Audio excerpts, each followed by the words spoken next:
You've tried your hand at working with fondant, using it as accents over buttercream. Now you're ready to start modeling with fondant to create toppers and other decorative accents.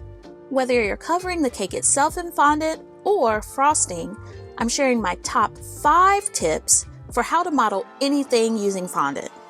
Now let's get into it. First, you'll always want to start with a reference image and keep it nearby as you work. Here I've printed an image of a teddy bear in color and black and white. This print is the same size as I would like my fondant figure to be, and this will help me replicate the proportions and place the smaller details like the eyes and ears in a more exact position. Modeling an organically shaped item like this apple is much easier to do than modeling an exact item. There are visual variations in organic items like fruits, vegetables, and flowers that make modeling these items in fondant more forgiving. Whereas modeling a well-known character and items with straight edges is more difficult. If the character's proportions are off in any way, you may not be happy with the final results. Another thing to note for reference images is that having an exact 3D model is more useful than having a flat image showing a single view. A 3D model such as this toy will allow you to see every angle when attempting to model it in fondant. If you only have images to work from, try to find a front view and a side or profile view from which to start working. Secondly, let's talk about tools and having the right ones. Your first tool is your hands. You'll want to keep your hands clean and your fingernails clipped low. If you're wearing gloves, be sure that they fit tightly to prevent excess wrinkles that could cause creases in your fondant. You'll also need parchment paper, cornstarch for dusting the work surface, a small rolling pin, a small paintbrush that's only used for food crafts, and a few tablespoons of clean water. A little bit of water is applied to fondant using a paintbrush to get separate pieces of fondant to stick together. I brushed water onto the sides of the individual shapes to assemble this rainbow topper. These brushes are available in different shapes and sizes, but you can get by with only one. Next, you'll want to have some modeling tools for specific details. I have a set of 9 individual tools, which are double-sided and gives me 18 different shapes to work with. If you don't have access to all of these tools, there are actually 2 that you'll find the most useful. One of which is the ball tool. There's a larger ball on one end and a smaller ball on the other end. When pressed into fondant, it looks like this and comes in handy when creating sockets for eyes. Here you see the difference between the larger ball and the smaller ball.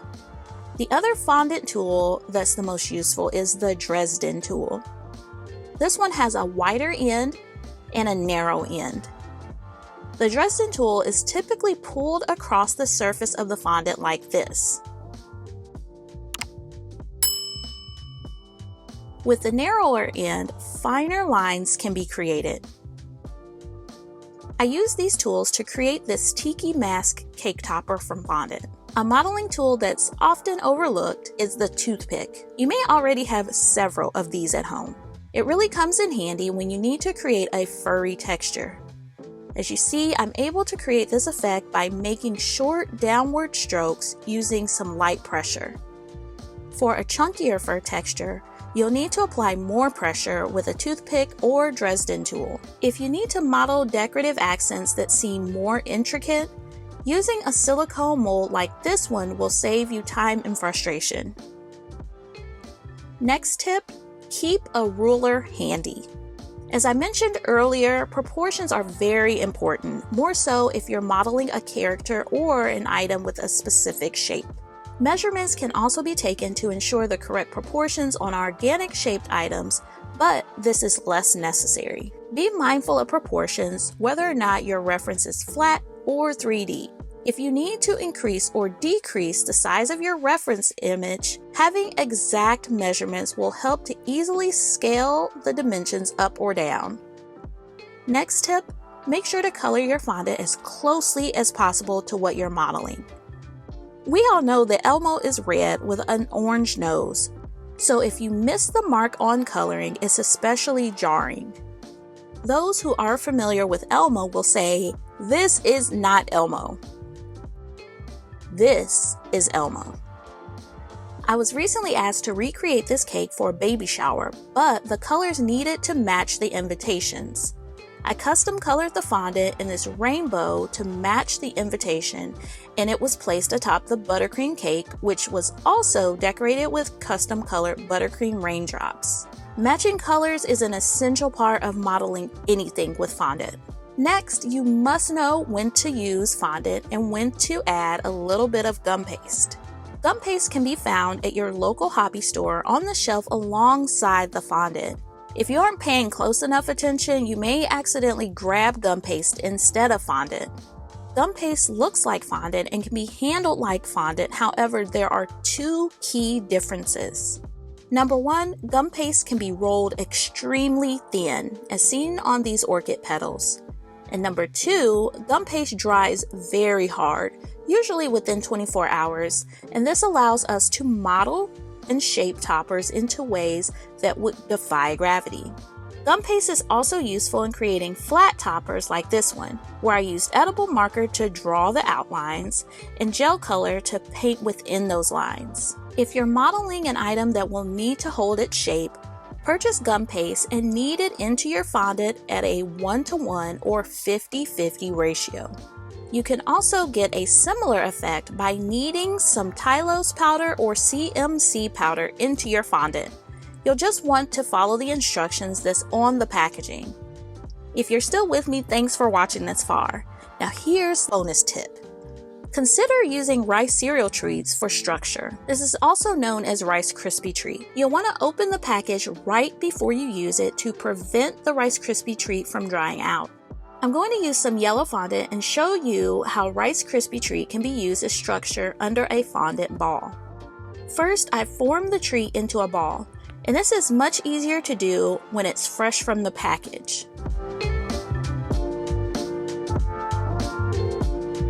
The ball is very similar to the size of the bear's head.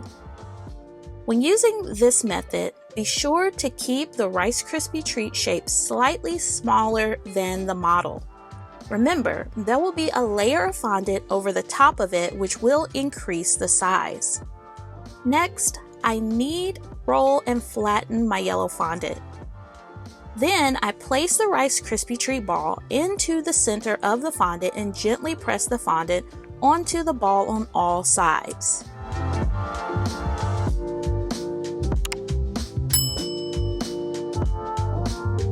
Next, I roll the ball until it's smooth like this. Rice cereal treats can be used as structure in many cases, and when depth and extra dimension is needed. I used it when modeling the shield for my son's birthday cake.